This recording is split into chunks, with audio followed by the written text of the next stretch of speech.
Շնորհակալություն ազգային ժողովի մեծարգո նախագահ, քաղաքացիական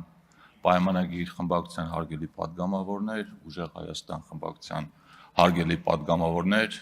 եթե կուզի պարոն Ղազարյանը իրեն էլ կարա շարքի մեջ ներառի, Հայաստան Դաշինքի հարգելի պատգամավորներ,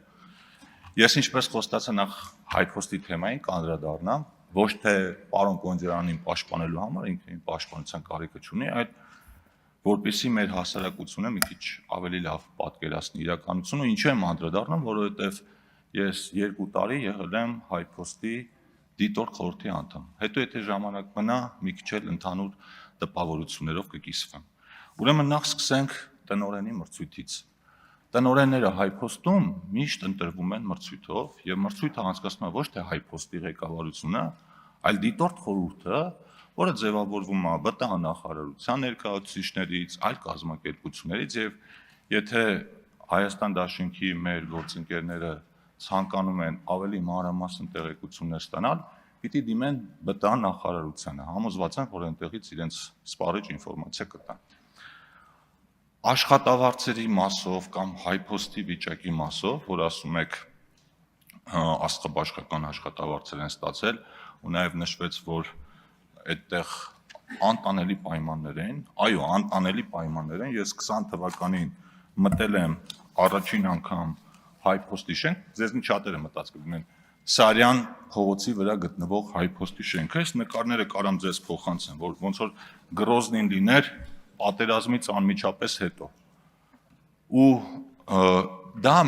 ընդամենը հաճախորդի աչքով, եթե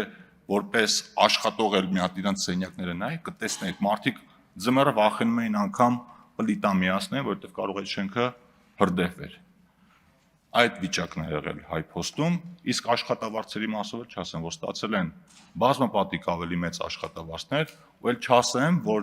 նախկին պաշտոնյաների բոլոր հնարավոր հարազատները այդտեղ մի հնարովի պաշտոնի վրա գրանցված են էլի բարձր աշխատավարձերով։ Հիմա ես պարոն Ռուբինյանի կոչին հետևելով մաքսիմալ կոռեկտության շրջանակներում մենակ փաստերով կխոսամ։ Հա, մի բան էլ շահութաբերության ու վնասաբերության մասին որ խոսում եք, այս գրաֆիկը, պարոն Կարապետյան, սա EBITDA-ն է։ Սա պետական կառավարման անցնելու կետն է, տեսնում եք ոնց է նվազել, հետո ոնց է աճել։ Այս ձեզ կտամ, այս մեկը։ Սակագների մասին խոսենք։ Երկրորդ, պարոն Խաչատրյան, հայփոստը պետական բյուջեից ֆինանսավորում չի ստացել։ Մի հատ բան հարցնեմ ձեզ, երբ որ ասում եք 522 միլիոն դրամի վնաս, այդ հաշվետվությունը կփոխանցեմ ձեզ, մի հատ նախորդ տարիների ցուցանիշներն կնայեք ու ամենահետաքրքիրը, պարոն Կարապետյան, հիշում եք, երեք ասում եք, որքան դիվիդենդ է ստացել պետությունը որպես բաժնետեր, պետական կառավարման անցնելուց հետո ասում եք 0։ Այս թուղթը փոխանցեմ ձեզ։ Այս թուղթը գիտեք ինչի մասին է։ Այն մասին է, որ պետությունը որպես բաժնետեր 2023, 24, 25 թվականներին ամեն տարի ստացել է 500 միլիոն դրամ եւ դեռ 1 միլիարդ դրամը պիտի ստանա այս ժամանակացույցի ու գիտեք սա ինչ շահաբաժին է։ Սա 2011-ից 2016 թվականների տնտեսական գործունեության արդյունքներով կուտակված շահույթից հաշվարկված շահութաբաժնի գծով պարտքն է։ Այսինքն այդ ընկերությունը շահույթով աշխատել է, պետության շահաբաժինը չի վճարել, պետությունն էլ ասել լավ է, դե վերցրեք այդ փողը ձեր համար պատտեք։ Եկել է մեր կառավարությունը, ու որ հայփոստին ծանր վիճակի մեջ չգցի, ժամանակացույց է կազմել, այսինքն մինչև պետական կառավարումը չի վճարվել շահութահարկ, շահաբաժին, պետական կառավարումից հետո վճարվել է ու դեռ վճարվել է։ Ես էլ այդ մասը։ Որոշումն է ստորագրել է Արայիկ Հարությունյանը, որպես կառավարության աշխատակազմի ղեկավար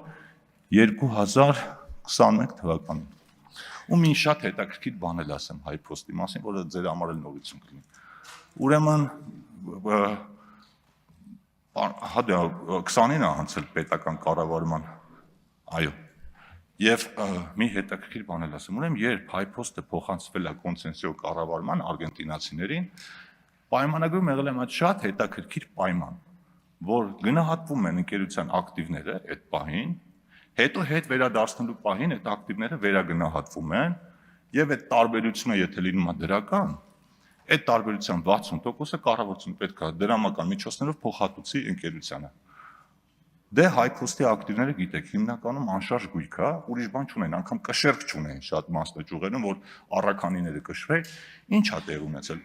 Ոչ նոր մասնաճյուղեր են կառուցվել, ոչ վերանորոգվել են, բայց զուտ անշարժ գույքի թանկացման այդ բնականon process-ի հետևանքով վերագնահատել են 2020 թվականին ու պարզվել է, որ HiPost-ի ակտիվները աճել են $12 միլիոն եւ կառավարությունը պիտի HiPost-ին $7 միլիոն փոխհատուցում տրամադրի։ Այ դա է եղել ձեր ժամանակ, ձեզ չեմ ասում, ավելի շատ երևի են թևին եմ ասում, կնքված սուպեր պրոֆեսիոնալ կառավարման արդյունքը, որը մինչև հիմա մնում է։ Այս նկարները, այս որոշումները, այս ամեն ինչը կփոխանցեմ ձեզ, բայց ես մի առաջարկել ունեմ։ Քանի որ HiPost-ը գտնվում է ԲՏԱ նախարարության տիրույթում, մենք առաջիկայում լավ առիթ ունենք ու ազգային ժողովը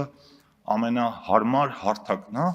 որպեսզի մենք ավելի մանրամասն այդ թեմայով քննարկումներ ունենանք։ Ես սիրով կհրավիրեմ HiPost-ին էլ, ԲՏԱ-ին էլ այս բոլոր ցուցանիշների մասով քննարկումներ կունենանք, կհասկանանք ինչա տեղի ունեցել։ Եվ քանի որ ժամանակ կա, չեմ ուզում ամեն գնով սպառեմ, բայց ուզում եմ մի երկու բանով կիսվեմ։ Տեսեք, մենք ըստ էության այս երկու օրը իրար ուսումնասիրում ենք։ Դե Հայաստան դաշինքին ուսումնասիրելու բան չկա, 5 տարի ուսումնասիրել ենք։ Հիմա մենք ձեզ ենք ուսումնասիրում, դուք մեզ, ձեզնից մի մասին մինչև էտել ենք ճանաչում, հերակա կարգով իրար այդ բանավիճել ենք, արձագանքել ենք, բայց այնպես տետ-ա-տետ խոսակցության առիթ չի եղել ու պարոն Կարպետյան, ձեր ելույթը ինձ մոտ հույս առաջացրեց, որ մենք իրոք կարող ենք բարեկիրթ կոռեկտության սահմաններում թեկուզ իրար սուտ քննադատելով առաջ գնալ։ Գիտեք ինչ, մեր մոտ էլ կա բաներ, որոնց մասին մենք հիմա պիտի խոսենք, օրինակ, որ ասում եք մենք մենակ մեր օրակարգն ենք առաջ տարել։ Ես հիշում եմ իմ 8 տարեկան աղջիկը, երբ որ YouTube-ով ինչ-որ բան էր նայում ու մեջտեղը ընկնում էր ձեր այդ գովազդի տակ դրած ադրբեջանցիների տեսահոլովակները, ու ինձ հարցնում էր, ճիշտ է, ես մտածում եմ, երբ է գալու այն օրը, երբ որ գամ ասեմ, այդ ով է արել, ով է այդ հիվանդ երևակայությամբ մարդը, որ տես բան է մտահաղացել ու եթեր էր հեռացակել, բայց ու էլի բաներ կա, ասենք օրինակ պարոն Ղազարյանը ասում է, եթե 8 ապրանք քաղաքացիական պայմանագրից անցնեն մեր կողմ, դե գիտեք, ասում իրանք ապրանք են։ Հիմա գայթակղությունը շատ մեծ է, որ պարոն Ղազարյանին ասեմ ապրանքը դու ես, բայց դե քանի որ բարեկրթության կանոններով ենք առաջնորդում, չեմ ասում այդ մասին, բայց հա, չեմ ասում։ Չէ, իրոք չեմ ասում, չէ, չեմ ասի։ Բայց համաձայն եք, հարգելի գործընկերներ, եթե բարեկրթության կանոններով ենք առաջ շարժվում, եկեք այդ կանոնը ֆիքսենք ու գնանք առաջ, որովհետև համոզված եմ, որ մենք դա կարող ենք անել։ Ես նաև գիտեմ հանուն արդարության, որ